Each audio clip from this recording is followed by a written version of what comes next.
Why does Santa hate poor kids? I was the poor kid, and I'm not emotionally torn up about it anymore, although this does get me emotionally because I see it happen all the time and it just breaks me apart. Parents, if you're watching this, make the gifts from you the best ones. Let those presents be known that they came from you. Make the middle of the road gifts from Santa. One of the best presents I got as a child was a Nintendo system. I was old enough to know at this point that Santa wasn't real, but my sisters weren't. And you know what? They might have been. They might have still been pretending. I don't know, but they weren't at that time. And I knew that when the Nintendo came out, that Mom put it on layaway at Kmart. I think this was in August, may have been earlier than that. And she paid on it. She paid on it every month until Christmas time. She was able to get it out at Christmas time and had a blast. It was an amazing present. It was incredible. Good evening and welcome to Old Man Energy. I'm your host, Flint Anderson. If this is your first time with us, thank you for being here, and I hope you enjoy this journey.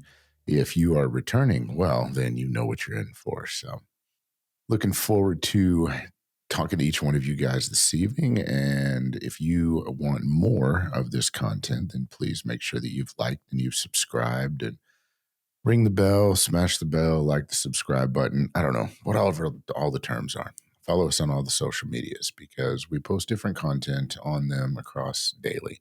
This is going to be our Christmas episode, our Christmas special, and it is a little bit of a hard subject for me to talk about. I've been talking about recording this episode for a while, and it's just pretty close to my heart. It's pretty emotional. Christmas time is supposed to be an incredibly happy time for us. Everybody's in a good mood, and we put this face on where we are happy. And we act like it's not a stressful time. Well, in any given time of the year, dealing with your family is insanely stressful. Even if you like them, there's just a lot of them. And our family's large, and there's a lot of us. We do our best to mitigate that stress, and I'm sure all of you do as well. But it's a challenge. It really is. We have wrapped so many things around this time of year, and really starts in October. If you celebrate Halloween or if you don't, that's when the celebrations start. And then they just start coming one after another after another. You've got Halloween, you've got Thanksgiving, you've got Christmas, you've got New Year's, and they all are just piled on top of each other. And it really adds to an insanely stressful time. Plus, wrapping up the end of the year, trying to get your vacation in, you've got different things to do at work. It adds up to it, and it creates an incredibly stressful aura and situation, and it's not supposed to be.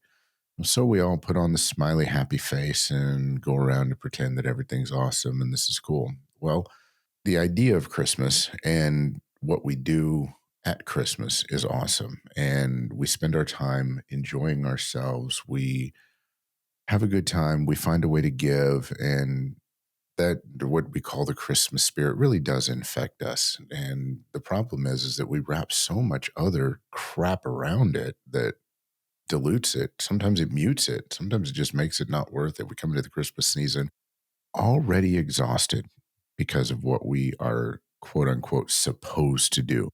And that's never the right choice. It's not the right thing to do. It's not okay.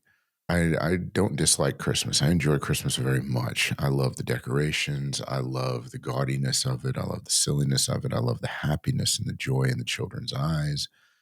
I love the giving part of it. I love making a difference in people's lives. Just all of that is awesome. I can deal without all the stress associated with it and all the stress that my family puts themselves through and your family puts themselves through. And we watch our spouse and our loved ones put themselves through in dealing with family or this or that. Well, you know what? Dealing with family is a whole different episode, but it's necessary.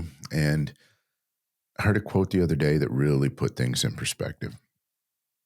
We only have 80, maybe 90 Christmases on this earth, 80, maybe 90 birthdays on this earth. It's okay to make those things a big deal. And if you believe in Christmas and you believe that whether you're religious, you're doing it for the joy of the holiday, whatever it is, the celebration itself is worth it if you make it that way. So don't allow that stress to impact your life. Don't allow that stress to take away and dilute the holiday. Have as good a time as you can. Go about it. Start planning for it early. One thing in at work is when I tell my contractors in August and September, which is our busiest time of the year, it's like save your money. Start saving your money. It's not always going to be this busy, but if they start saving then, and you can do the same thing, start saving in January, start saving for the Christmas season. Then when it gets there, it's not such a burden. It's not such a financial burden. It's not such a mental burden. It's not as hard. At least that's one thing that you can mitigate ahead of time. You can't control what your family does. You can't control what Uncle Richard does or Uncle John or whoever the challenge is. And I use the uncles facetiously because all the stories on the internet are about Uncle this or Uncle that. You can't control that, but you can control how much money you spend. You can control what you give. You can control what you do, and you can control the commitments that you make this time of year. And don't overcommit yourself because that adds to the stress as well. And none of this is what I wanted to talk about on here. What I want to talk about is the magic and the joy of Christmas for kids. I believe it's okay to allow little children to believe in Santa Claus because little children still believe in magic. Everything is magic to them. And they have the rest of their lives to understand the science behind everything and how things work. It's important. It's important for their imagination development. It's important for their fantasy development. It's important for their ability to dream and to see things bigger than what they actually are, for them to understand and to believe in things that are unseen. Now, how you handle that on your own, that's up to you. It doesn't matter. It's the same thing as reading a fiction book. Children are very, very capable of understanding when something is real and when something isn't. When they're and if something isn't, and whenever they're reading a book, a fiction book specifically, they know that that's not real. Yet they suspend that disbelief for a little while, and they believe that the characters are real and they enjoy them and they live in their lives. And we do that as adults too. Although it gets more and more rare the older we get, which is unfortunate because we lose that admiration, we lose that passion, we lose that joy for life.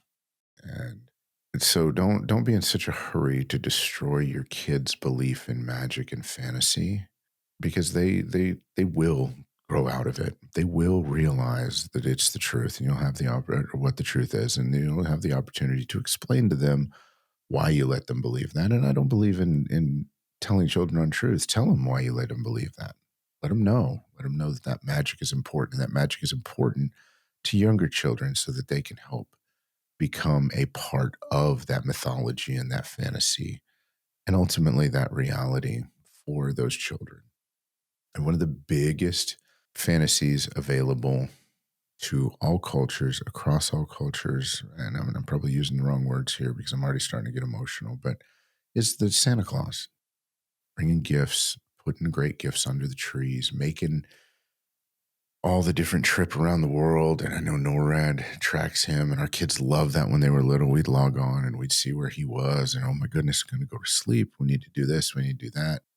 Then mom and dad got to be Santa Claus, and we could probably record a whole another episode on that. But my lovely invisible co-host is not with me this evening. So what about Santa Claus? Santa Claus always brings the best gifts. Santa Claus always brings the joy, what you want. All the movies show the mythology of him coming in the last minute and just making everything right with the world. Well, you know what? In the real world, Santa Claus doesn't always do that. In the real world, Santa Claus does what mom and dad can afford. And that creates a really unusual dichotomy. You've heard this before. The title of this episode says enough. Why does Santa Claus like rich kids better? Or better yet, and more poignant, why does Santa hate poor kids? I was the poor kid, and I'm not emotionally torn up about it anymore, although this does get me emotionally because I see it happen all the time and it just breaks me apart. Parents, if you're watching this, make the gifts from you the best ones. Let those presents be known that they came from you. Make the middle of the road gifts from Santa. And here's why. Those parents out there that are struggling, that don't have a lot, And there were some times we wouldn't have had Christmas if it hadn't been for the local churches or charity drives or angel trees, which is something else I'm going to talk about in a minute. But the rich kids always got the best presents, and they always came from Santa. So whenever these kids went back to school, they went back into their peer groups, they started playing again. Your children are thinking about what they got. And if they know that it didn't come from them or didn't come from you, but it came from Santa, this question has crossed their mind, whether they've said it or not. Why did Santa like him better? I asked for the same thing and I didn't get it. Christmas is not about being materialistic, but we have made it about gifts. And with children, this is very confusing. This does not mean don't believe in Santa. This just means, you know what? You want the best gifts to come from yourself. You want the second best gifts or maybe something equivalent to come from Santa. And it's not your responsibility to look out for those lesser than you, although that's a whole different animal. But it is important to mitigate that or to at least talk to your children about that. There's families out there that are struggling, but they still do the best that they can. And those children that got those presents that maybe in your household would have been considered a mediocre present or not a great present at all, they're excited about them because you know what? They got their present. And they're not going to understand any more than your children understand why Santa gave the latest, most expensive technology toy to one student and a Hot Wheels track to another child, forgive me. The kids aren't going to understand that. They won't know the difference. And oftentimes they won't even ask.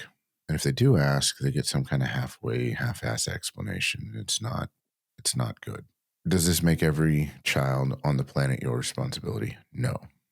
But what does it do in the house? What does it do in the poor kid's house? What does it do in the wealthy child's house? Well, in the wealthy child's house, they don't know the difference much anyway. They have what they need. They don't struggle for daily survival. They don't understand necessarily the tactic of having to save and what the parents went through to make this happen. It just is. And having grown up in the poorer child side and then not having to worry about getting my children what they wanted for Christmas, I've experienced both sides of this and it really hit home. Oh my goodness. Christmas was always an emotional time and I loved giving my children what they wanted and being excited about it. And I wish I had realized this earlier and not made all the best presents come from Santa and made them come from me because it really helps your children understand that you were the one that was providing the best of the best. And Santa was somebody that showed up and did things for you and that you can participate in all the mythology. And you know what? It doesn't take anything away if the present is not quite as great as the best one out there. But what it does do is now let's go to that other family and that other family where the best presents are coming from Santa, but the best presents in that family, in the less fortunate family, are not even as good as the mediocre presents in the other one. You go down a really big rabbit hole here, but that child's excited. That child's super happy about what they got. And then whenever they go back to school, they see what the other kids got and they don't understand. It's a very, very confusing time. Yet, if in the less fortunate family, if the best presents come from mom and dad and the middle of the road presents come from Santa, if there's presents at all in the household, and that's a totally different story, then they understand on a fundamental level that, you know what, all the good stuff, all the stuff that mom and dad worked for, they gave me. And the other stuff came from Santa, which was great because he thought about me and he gave me some of the stuff I wanted to. So if you're going to believe and you're going to foster this mythology in your house, take a few moments to understand what is going on long term with your kids, where they're going, what they're doing with this, and what they're thinking. You want them to look up to you, and it gives you the opportunity to have a conversation with them about sacrifice if you've had to save up money to do this or that. I remember one of the best presents I got as a child was a Nintendo system. I was old enough to know at this point that Santa wasn't real, but my sisters weren't. And you know what? They might have been. They might have still been pretending. I don't know. But they weren't at that time. And I knew that when the Nintendo came out that mom put it on layaway at Kmart. I think this was in August, may have been earlier than that. And she paid on it. She paid on it every month until Christmas time. She was able to get it out at Christmas time and had a blast. It was an amazing present. It was incredible. I knew it came from mom. She said it came from Santa. The girls thought it came from Santa. And it was awesome. And at this point, I had been beat up and bullied enough in school. I needed to keep my mouth shut about whatever happened at home because I was going to get made fun of anyway. So it didn't matter. But I was really, really happy about this present. But I also was very touched at the fact that my mother she didn't care about the video game system at all, but she knew that it mattered to us. So she sacrificed. She made the layaway payments. She thought about it ahead of time, and that mattered. Teaching your kids that you struggle and sacrifice, you may not have to struggle and sacrifice to that point. For them, teaches them a lesson in helping them grow and helping them become better people. But not only that, helping them become better parents and understand the struggle and the sacrifice, sometimes for things that don't matter to you at all. So keep that in mind. Keep that in make those best presents come from you. And if you have means and your children don't struggle for much, well, then teach them. Teach them to give to other people. Teach them that it's okay to give with no possibility of return and with no expectation of return, that it's just okay to go out and make somebody's life better, to go out and make somebody's dream come true. Is it a responsibility? Some people look at it as a responsibility, but I really think it's just being human. I want you to take this message for what it's worth, and hopefully some of your parents take this to heart. Make the Santa presents not the best presents. Make the Santa presents good presents, and do this in every household, no matter what economic demographic you come from. That way you can enjoy the Santa myth, but you can also enjoy being mom and dad. And you teach your children a lesson of giving, a lesson of sacrifice, a lesson that you will do things for them and that you should do things for other people that don't necessarily even matter to you except to see that their joy and that their happiness is fulfilled. So you don't want to have the explanation to your children of why Santa hates poor kids or why Santa likes rich kids better. Teachers have this explanation a lot. That happened in my school, especially when I was in grade school. I'd come back, and these interactions normally happen at school because you haven't seen everybody the whole time. But you do show up. Oh, I got this for Christmas. I got that for Christmas. Santa brought me this. Santa brought me that. It gets worse as you get into high school because then you know Santa's not real. And, well, high school kids are pretty cruel to each other. So that's a whole different story. But while you can keep that magic and that mythology alive, you can make a difference in your children's life and you can make a difference in other children's life. So if you have the ability to go out and make something happen for somebody else, then do it. And it could be as simple as tipping your waitress a little bit extra at dinner. It could be as simple as grabbing an angel or two off that tree and buying everything on the list. But you know what? If you grab that angel off that tree and you can only buy 2 or 3 things on that list, then do it. It's worth it. Sometimes that was the only Christmas that we had. I don't know how my mom dealt with that. She's never shared that with me. My mother's very kind, but she's also very stoic. And there were things that happened to us as children and that she struggled with that I'm not real certain she'll ever share with me, just because she realizes it was her responsibility. And even to this day, she's just that way. And I appreciate her for it. And I love her very much for it. And Mom, if you're watching this podcast episode, every Christmas that you did things for me, and even after I stopped believing in Santa, I thought about what it took because I knew you struggled sometimes just to make the bills. And yet we always had something. And whether it was from you, whether it was from the local churches, wherever it was, you always made sure that there was something there, that there was something there for us to open. And I always appreciated what you got for us. And there was never a Christmas where you didn't get us anything, but there were Christmases where you couldn't get us much. And I appreciated that very much. And it touched my heart and it taught me a lesson. It made me want to be able to give more moving forward. Do I believe that Santa hates poor kids? No. Do a lot of poor kids out there believe that Santa hates them? Yes. Every day to this day. It's not your responsibility to make that go away, but it is your opportunity to help that not be true. You can make a difference in other people's lives. You can make a difference in children's lives, especially if you choose to. It doesn't matter how you choose to do that, but make a difference. And when you give joy away to other people, children specifically, You don't even have to see the joy in return because it does something for you emotionally. It helps put some salve on those wounds and it helps you grow as a person. It helps you understand that we're not just here to deal with one stress after another. Sometimes we're allowed to make a difference in other people's lives, and that's okay. So I hope you guys have enjoyed this. I hope you guys are having an amazing Christmas season. And remember, go out there and make a difference in as many people's lives as you can, and you'll find that your stress level just tanks. It will go away. You won't get rid of all of it because you know what? Families are stressful. This time of year is stressful, but it will help. And even when you do things that seem completely irrational, but make a difference in somebody else's life, it will help. So I love you guys. Thank you for listening. And I hope you guys all have a Merry Christmas, Happy Hanukkah, whatever you celebrate. I wish you the best this time of year. Love y'all. Peace.